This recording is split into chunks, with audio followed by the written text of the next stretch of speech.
You ask Tiger to solve. This deals with linear equations with one unknown. The final result is x equals 6 over 5. Let's solve it step by step. Simplify the expression. Expand the parentheses. Multiply the coefficients. Simplify the arithmetic. Group like terms. Combine like terms.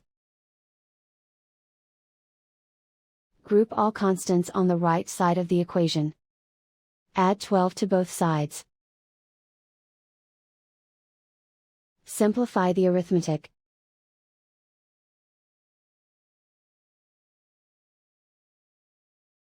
Isolate the x. Divide both sides by 10. Simplify the fraction. Find the greatest common factor of the numerator and denominator. Factor out and cancel the greatest common factor. And so the final result is x equals 6 over 5.